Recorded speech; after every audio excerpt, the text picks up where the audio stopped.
पंडित जी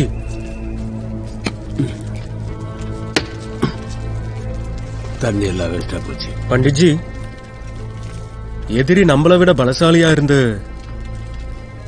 அவனை தோக்கடிக்கிறதுக்கு வழியே இல்லைன்னா? மத்சயா, எதிரிங்கிறவன் நம்மளோட பலசாலியா தான் இருப்பான். பலவீனங்கிறது வழியில் இருக்கிற ஒரு சாதாரண கல், சின்ன கல். ஆனா எதிரி எவ்வளவு பலசாலியா இருந்தாலும் அவனுக்குள்ளேயும் ஒரு பலகீனம் இருக்கும். மகாபாரத யுத்தத்துல 10வது நாள் பிதாமகர் பீஷ்மரை அம்பு படுக்கையில படுக்க வச்சதுக்கு அப்புறம் கௌரவர்களோட சேனாதிபதி குரு துரோணாச்சாரியார், குரு துரோணர் ஆரம்பத்துல பாண்டவர்களுக்கும் கௌரவர்களுக்கும் சாஸ்திரங்களை எல்லாம் கத்துக் கொடுத்தார். அவருக்கு பாண்டவங்க பலமும் தெரியும், அதே மாதிரி அவருக்கு பாண்டவங்களோட பலகீனமும் தெரியும். அப்ப அவங்களை எப்படி தோக்கடிக்க முடியும் அப்படின்னு ஒரு கேள்வி. அப்ப கிருஷ்ண துரோணரோட பலகீனத்தை கண்டுபிடிச்சார். அதுதான் அவர் மகன் அஸ்வத்தாமா. அந்த புத்திர பாசத்தை வச்சு துரோணரை தோக்கடிச்சார். நீ தேடு, உன்னோட எதிரி குரு துரோணர் மாதிரி பலசாலியா இருந்தா நீ கண்டுபிடிக்க வேண்டியது அவரோட பலவீனத்தை, அவனோட அஸ்வத்தாமாவை. அஸ்வத்தாமா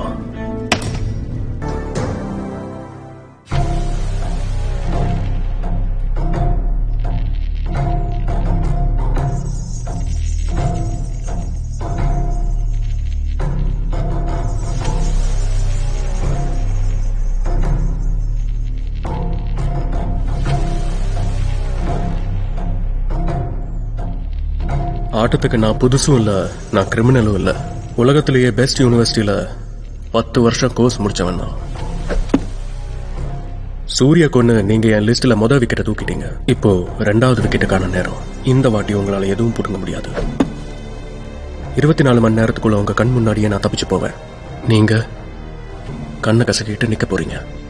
என்னை பிடிக்கிறது அவ்வளவு சுலபம் இல்ல. உலகத்திலேயே பெஸ்ட் யூனிவர்சிட்டியில 10 வருஷம் கோர்ஸ் முடிச்சுட்டு வந்திருக்கேன். ஏலே வினோத், ஒரு வேலை பண்ண. டெல்லி இல்லைன்னா டெல்லிக்கு பக்கத்துல இந்த இலாக்கால கள்ள நோட்டு எங்க அடிக்கிறான்னு விசாரி. சரிங்க சார். சரி.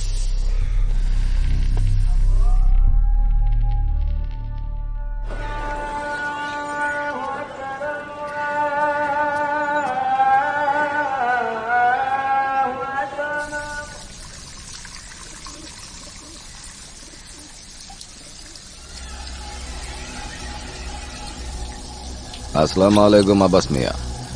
वालेकुम सलाम.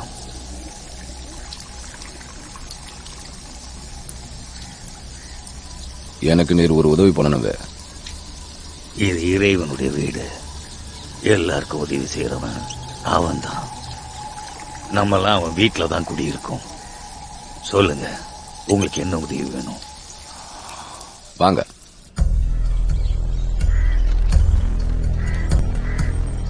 இந்த முகத்தை என்னால எப்படி மறக்க முடியும்? ஆனந்த் பண்டித்துக்கு நான் பணம் தர வேண்டியிருந்தது. இவன் தான் அந்த பணத்தை வாங்கிட்டு போனான். அதுக்கப்புறம் இவனை நான் எங்கேயும் பார்க்கல. ஆனந்த் பண்டிட் யாரு? மீரட்ல சூதாட்டக்காரன், ஓசிஸ் கிளப்போட முதலாளி. ஓயாசிஸோட முதலாளி சூரிய செக்ஷனா இல்ல? ஆனந்துக்கும் சூரிக்கும் பழைய பகை இருந்தது. சூரி தான் ஆனந்த ஜெயிலுக்கு அனுப்பினா அவன் வைஃபை மர்டர் பண்ண சார்ஜில். அதுக்கப்புறம் அவனுடைய எல்லா ப்ராப்பர்ட்டியும் ஓயாசிஸையும் ஆட்டைய போட்டான். இப்போ சூரிக்கு என்ன ஆச்சோ அது ஆக வேண்டியதான். ஆனந்த பகைச்சுக்கிட்டான்ல, எப்படி நிம்மதியா வாழ முடியும்? ஜெயில இருந்து விடுதலை ஆனதும் அவன் கணக்கை செட்டில் பண்ணிட்டான். வாங்க எல்லாரும் சீக்கிரம் வாங்க.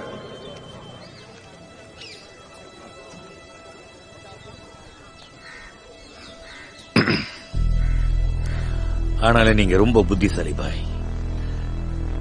நம்ம வெளியே சந்திச்சிருந்தா இந்த 10 உயிரை விட்டிருப்பான். ஆனா வாயை திறந்திருக்க மாட்டான். குதாஃபிஸ் அப்பாஸ் பாய். குதாஃபிஸ்.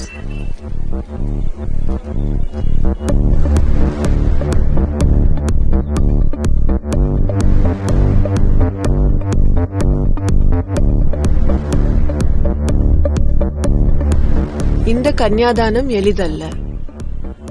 போராட்ட களமானது உமேத் பவன். அஜ்மேரா வர்சஸ் லோதா. ஜெயிக்க போவது யாரு? என்னது இது? நம்ம டெல்லில இருந்து ஓடி வந்து இவனுக்கு குண்டடிப்பட்டு இங்க கல்யாணம் பண்ணி வைக்கவா வந்தோம்? உங்க சித்தப்பாக்கு சங்கூத வேண்டாமா? ஊதிடுவோம். ஆனா இப்ப இல்ல, நேரம் வரும்போது. இப்போதைக்கு கன்னியாதானம் பண்ணல, காண்டம் பண்றோம். எனக்கு புரிஞ்சு போச்சு. மீரட்ல போலி மேட்ச், இங்க போலியான கல்யாணம். கரெக்டா? இவங்க 2 பேரும் சொல்லல, நமக்கு நல்ல வருமானம் தான். மார்வாடிங்க கல்யாணத்துல ஒரு முக்கியமான விஷயம் இருக்கு. கல்யாணத்துல அவங்க மனசையும் கல்லாப்பட்டியும் திறந்து வச்சிருவாங்க. இவங்க கல்யாணத்துல 40, 45, 50 கோடி வரைக்கும் செலவாறது சாதாரணம் தான். நம்ம குறி வைக்கிற இடம் சரியா இருந்தா 15ல இருந்து 20 கோடி வரைக்கும் அடிக்கலாம். ஆனா நான் மொத்த சிஸ்டத்தையும் ஹேக் பண்ணுவேன். யாரோட பண்ணணும் சொல்லுங்க லோதா? ஆஹா, சுனில் அஜ்மேரா ராஜஸ்தான்ல மிகப்பெரிய பிசினஸ்மேன்ல ஒருத்தர்.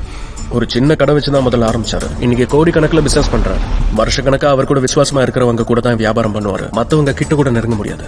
இவரை ஒரு தடவை மீட் பண்ண பெரிய ஆளுங்க கூட மாசக்கணக்கா வெயிட் பண்றாங்க.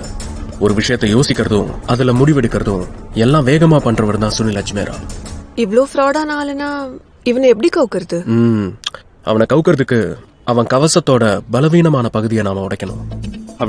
அப்படின்னா முதல்ல அவன் தம்பியை நாம கவுக்கணும். அனில் அஜ்மேரா.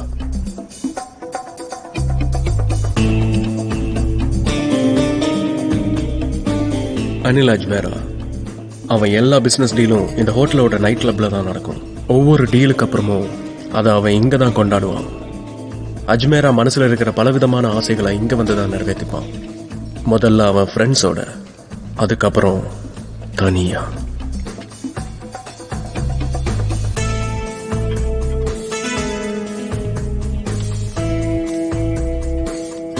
ஒரு கன்சர்வேட்டிவ் மார்வாடி சேட்டு பையன் இங்க வந்து எல்லாத்தையும் திறந்துடுறான்.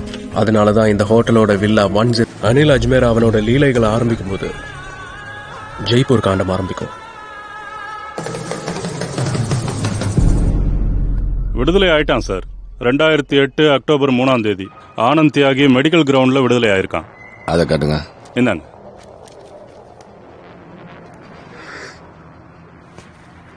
இதுல என்னங்க அவன் போட்டோவும் இல்ல, அவனை பத்தி எதுவும் இல்ல, அட்ரஸும் இல்ல.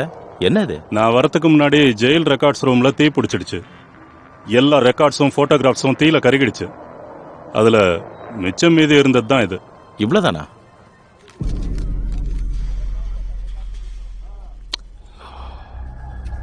நல்லா பார்த்து சொல்லுங்க.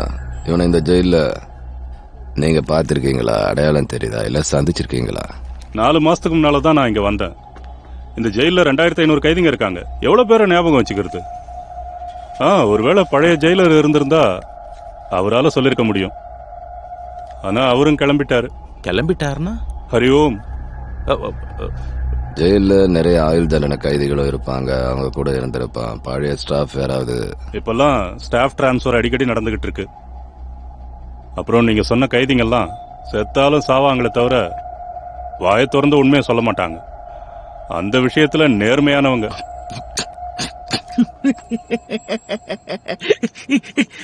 நேர்மையான கைதியா?